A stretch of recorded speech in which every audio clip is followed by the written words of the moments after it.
Welcome to Hoover's News Entertainment Student Television. The Nest! It's great to be back because Wednesdays are awesome!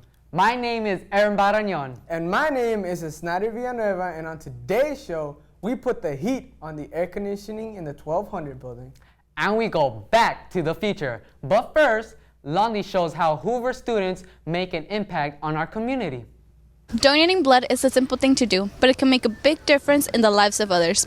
Hoover students contributed last Friday to the blood drive held by ASB in the A bungalows. How do you feel? Are you nervous? I am terrified. I'm shaking right now. So, yeah. Why did you decide to donate? Well, it's my last year. Let's take the opportunity to help others and stuff like that. I feel like it's going towards a good cause. You know, people really need the blood, and if I have enough, might as well share it with others. The American Red Cross Blood Services depend on people like you to give what you have, not only by donating blood, also by giving your time volunteering and organizing this event. It allows the community and the students to learn about blood and how donating is important. It was a good opportunity to help out the community, and for those that needs blood in serious conditions, blood drive, especially students, they have all support to help out. There's no reason not to give blood. We encourage you, Cardinal, to participate in any upcoming blood drives. At the beginning of the year, students and teachers were thrilled by the news that the old 1200 building was finally getting AC. But after a heated fall, winter is approaching fast, and the installation of the new AC system still hasn't been completed. Here is Amanda Nip with all the details. We all know that the 1200 building is the oldest building at Hoover, and it can get very overheated. Over the past few months, construction workers have been working the hardest to install a new AC system to ensure that learning is cool for all students. Winter is approaching, and the new AC system is still a work in progress. So what is taking so long? Well, yes, the building is old. It's considered, what's it called? Historical. A historical building. So a lot of the modifications and stuff that's going into this, we're looking for quality and not quantity to keep the structural integrity of this prehistoric building intact. So far, I have projected to December 31st. The construction schedule that I set up, school district has it. I have it. PMs, construction managers. There's a lot that goes into it, though. So that is our goal, to finish by that date and just push forward. Students struggle to do their work due to the weather climate, and construction workers are doing their best to complete the task. It gets super hot in there, and then the rooms are like super crowded, and then I start sweaty, and it's like, I try not to focus on the heat. I try to keep my students busy. And the real cool thing about being in this classroom is the sun comes up in the afternoon, in the morning, and by the afternoon it's on the other side of the building. So the other side of the building gets a little warmer, where we get a little cooler. So I open all the windows, and I have fans, and I even brought in some extra fans. How do you feel about finally getting AC in your classroom? I think it's going to be great. I think the students are really going to enjoy being a little cooler in the class in the afternoon. Yes, it's a little later than we all would have wanted it, but I think the fact that it's going to be here is going to be great for my classroom. On top of, now that winter is going to be here, I think it's going to be a little colder, and that might be an issue. So the fact that we can control the heat in the classroom is going to be great and just make it a better environment for the students overall.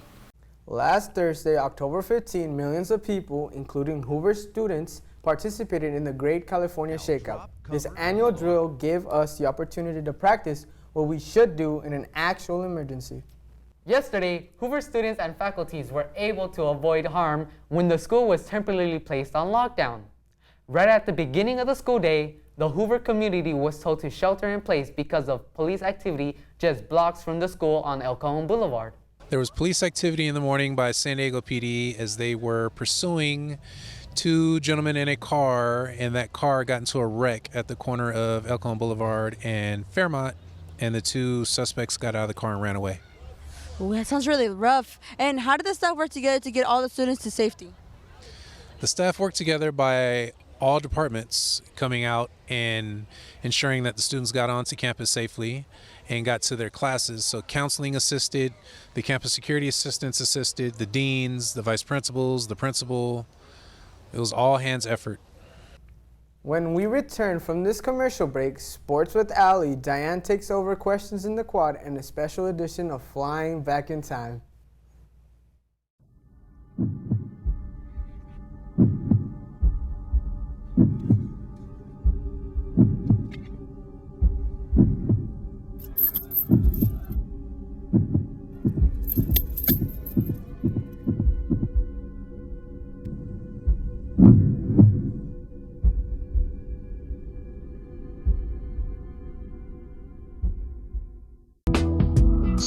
best news entertainment student television.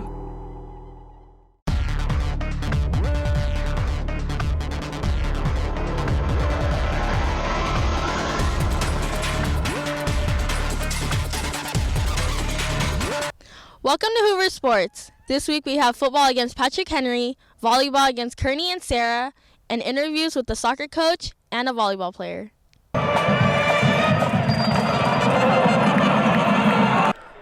Last week, Hoover varsity football played against Patrick Henry with a score of 17-36. Facing this defeat at their homecoming game lowered our record to 2 wins and 5 losses. JV also played Patrick Henry, losing with the score of 6-42. Now time for volleyball highlights and an interview with varsity player Annie Mueller. So how do you think the team is doing this season? We're doing pretty good so far. Our record is 12-4, and that's pretty good because we are a short team, and we have pretty good defense. So hopefully we'll make it to playoffs this year. What do you think the team needs to improve in order to make it far in playoffs? Coming from the loss at semifinals last year, we're really dedicated and working hard to go really far this year. And we have a chance to go all the way if we keep on playing to improve ourselves instead of just to play to win. Last week, Hoover varsity volleyball went against Kearney and Sarah High. Hoover takes the win against Kearney with a score of 3-0. Unfortunately, Hoover lost last Friday against Sarah with a score of 1-3. An overall record of 12 wins and 4 losses, and a league record of 6-1, things are looking good for our varsity volleyball girls. JV also has been doing well with an overall record of 7 wins and 3 losses. They won against Kearney 2-0, but lost against Sarah 1-2. Now it's time for an interview with Coach Bapo Santos on Hoover Soccer. So, Coach, how do you feel about the turnout? Well, this is a voluntary conditioning right here, and it's pretty good. We have around 52 guys today and around like 45 girls. They're getting prepared for their actual tryouts on the 14th. And then our first match will be the November 30th. In the 20 years I've been here, we never had a losing season.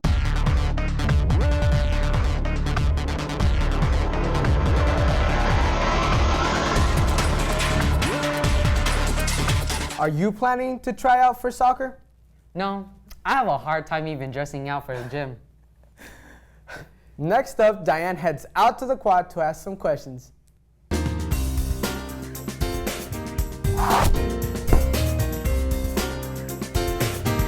Hi, my name's Diane, and this week's QQ is, if you can go anywhere at any time, when and where would you go, and why? Donald Trump's house to destroy it. I go to In-N-Out. I will go to my house to sleep during third period. The Bahamas and on my birthday, because, I don't know, it'll be fun. I will go to Mexico.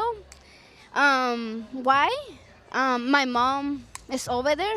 I like to go to LA and New York and Hawaii with my friend, my best friend, and this dude.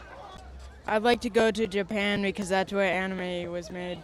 To me, I go to the bank, so like the money I make real quick, I just put it in there, keep it safe, so I'm not like in danger of them taking my money, I would go to Las Vegas right now because I don't want to be here. Japan, because Japan is turned, dude. Movie theaters. That's a nice place. They got all kinds of stuff. Hawaii.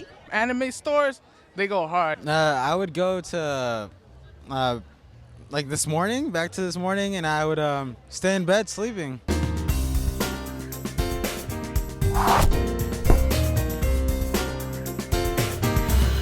Success is not an easy task. Today on the Red Couch, Alondra talks with Brandon Pintor, a Hoover student making a big stride towards success.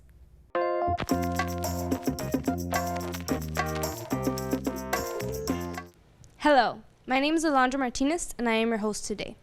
This week on the Red Couch, we welcome Brandon Pintor. Hi, Brandon. How are you? Good, and you? I'm good. Very good. Thank you. So our first question for the day is, how were you as a student before joining cross country? Well, before I joined cross country, I was a bad student. We could say a bad person overall because I had a low GPA. I hanged out with the wrong people, and I just didn't have time for my family. You just didn't make the right choices? I didn't make the right choices. What were some of the challenges that you faced during your process of changing as a person?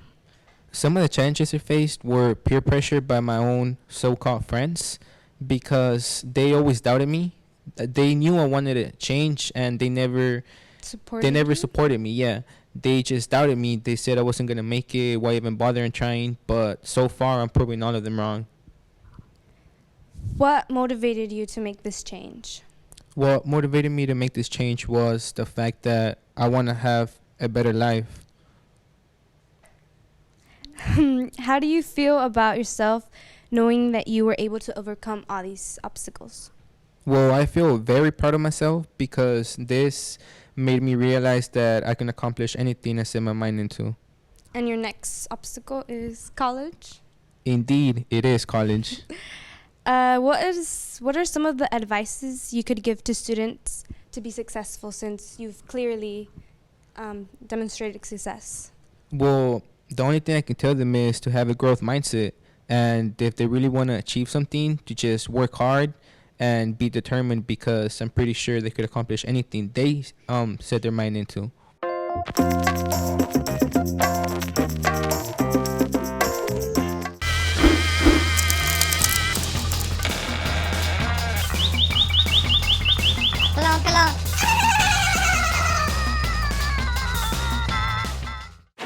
Hey, you coming? Yeah, man, how you been? I'm good. You? I'm good. Listen, got some bad news for you, man. Yeah? So, they told me that your personal statement made absolutely no sense. What? You kind of got rejected from all of your colleges. It was my masterpiece. Do you remember what you wrote for your personal statements? Yo, where's your Snapchat?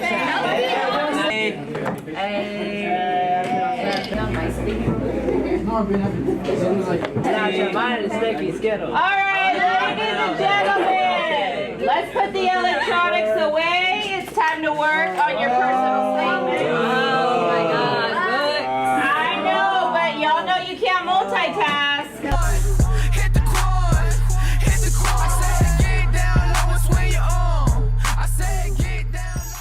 So, I have a personal statement right here. So this is the rejection letter. So your personal statement, the first sentence says, yo, I'ma finna show you how to hit the Quan. What does this mean exactly?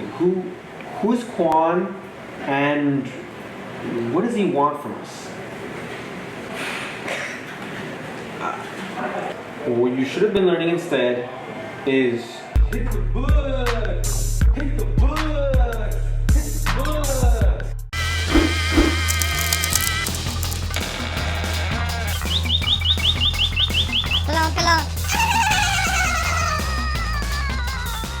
What do you miss about last year's nest, Aaron? I'll be honest with you, I miss flying back in time. Me too. How about we fly back in time again, or should I say, flying back to the future?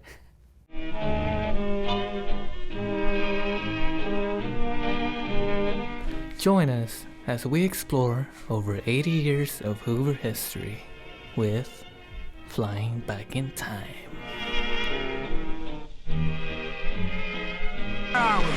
When are we? We're descending toward Hill Valley, California on Wednesday, October 21st, 2015. 2015? Great Scott! Brian Liang here. I am back at Hoover on October 21st, 2015. Just as predicted in Back to the Future 2, join me as I predict Hoover High School history 30 years into the future. Remember when most of the campus was torn down in the 70s because of the new earthquake standards?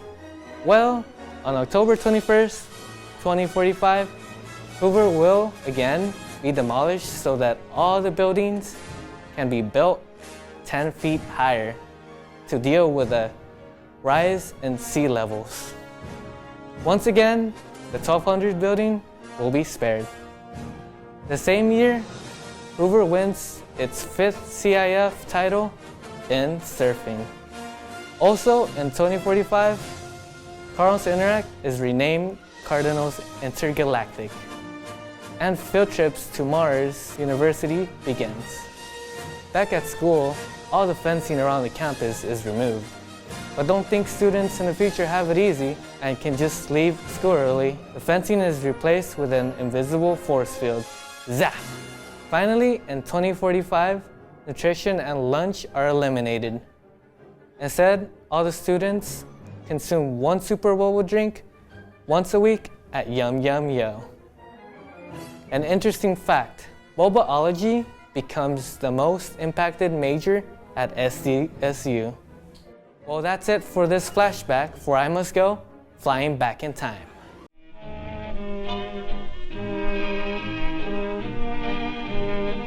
Join us as we explore over 80 years of Hoover history with Flying Back in Time.